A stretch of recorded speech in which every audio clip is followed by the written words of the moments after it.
dira Plentziako inauteri tematikoak. Beraz, martxoak 9an zita garrantzitsua duzue Plentzian.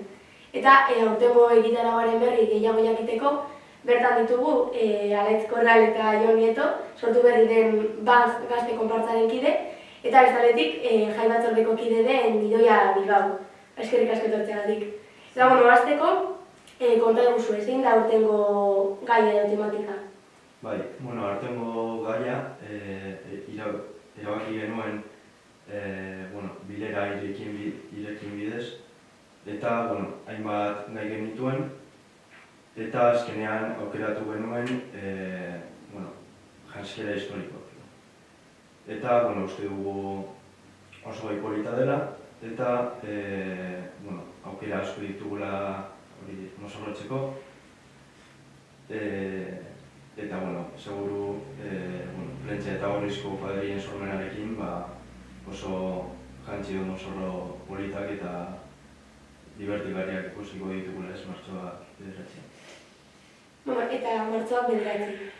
Zergaitik kontatu zuen aurten egunetan?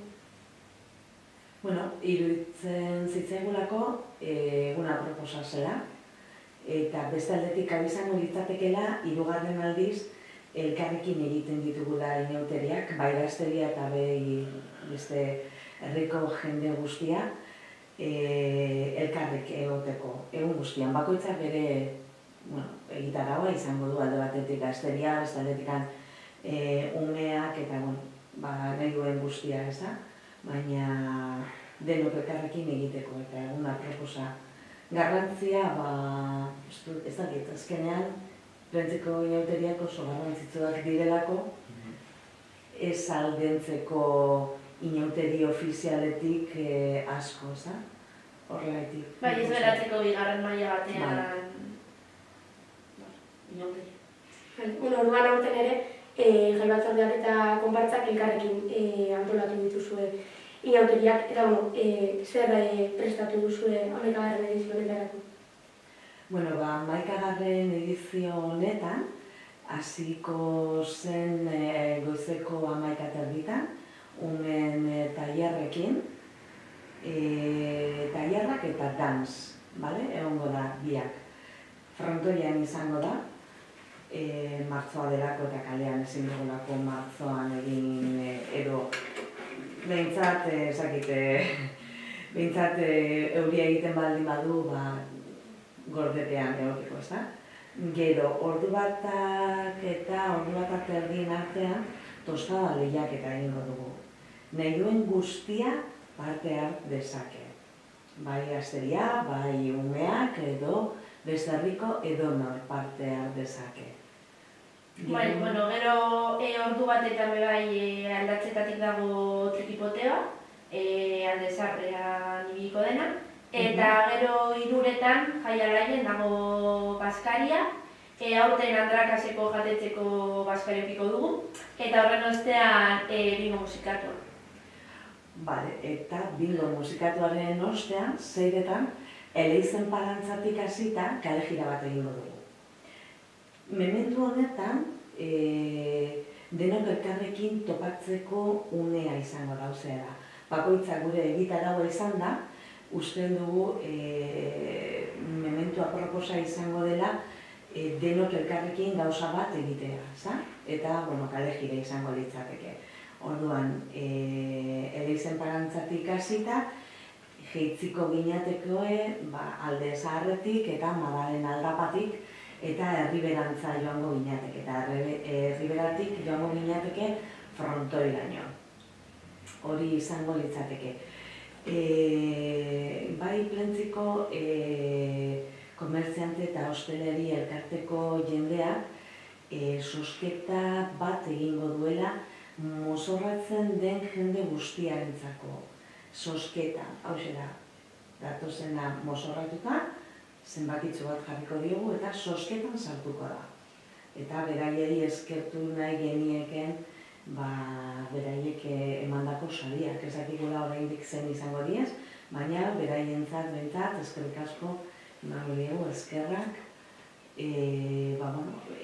urtero egiten dutelako horrelako gauza, ez da? Eta ja, bueno, frontoira iritzi bai. Bai, bueno, eta gero zazpiretan dago kamioi musikatua, herriberatik jongo dena izarraitzera arte.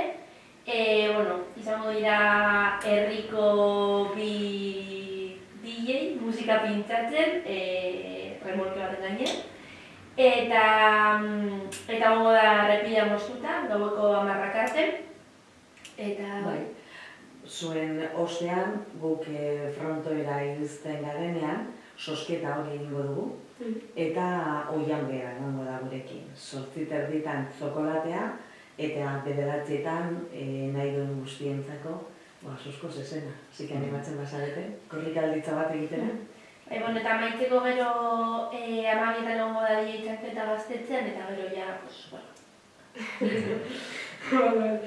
Bueno, eta antolaketari dagokionez, bi aldetatik nolako izan da parte hartzea, herritarren parte hartzea? Bakoitzak egin du bere egitaragua, gazteria alde batetik, eta beste aldetik jai batzordea. Bai, jai batzordean gazteria edo pertsona bat dago, adosteko gauzak, eta elkarrekin gauzak aurrera eramateko, eza? Gauza garrantzitsu azkenean. Nahi dugulako horrelako laguntza gauza guztientzako. Osea, animatzen bada beste norbait gure herriko jai batzordera hurbiltzera, ateak irekitako ordera. Bai, bueno, eta guri dagokigunez, egia da kuadrilla berriak animatu direla, gainera kuadrilla gazteak, orduan hori puntu positibotzat ikusten dugu. Azkenean jende berria animatu delako antolakuntzan, baina hala ere ikusten dugu herrian orain daudela askoz kuadrilla gehiago lagundu ezaketenak. Egia da badaudela kuadrillak antolakuntzan egon ez direnak, baina gero egunean bertan lagunduko dutenak, baina gero daude beste kuadrilla batzuk, zertan lagun dezaketenak, orduan animatzea kuadrilla hori bai laguntzera azkenean guztio disfrutatuko ditugulako inauteriak. Bai, eta azkenean guztion artean askoz gauza handiagoak egin ditugula. Eta bai, sumatzen dugula, badautela kuadrilla asko ez dutela parte hartzen antolaketan. Gero gunean bai, baina hori faltatzen dela ez. Eta, elkarrizketari amaiera emateko, zer aurre ikusten duzuen martxoak 9:00 dira, zer espero duzuen?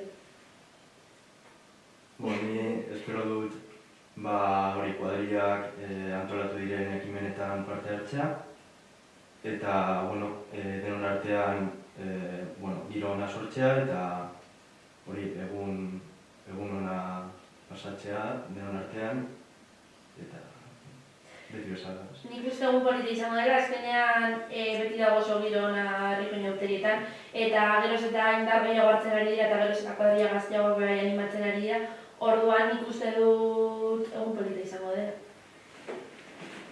Nik beraiek esan dutenaren aparte, parte hartzea, hauxe da, herri guztia parte har dezala. Hau da azkenean guztion nahia, eta ondo pasatzea, disfrutau, eta horrengo urterako nahiak berreskuratzeko berriro parte hartzeko. Hori da garrantzitsuna. Bale, eskerrik asko Jon, Alaitz eta Idoia, eta zuek gogoratu, martxoak 9:00 inauteriak bueltan direla.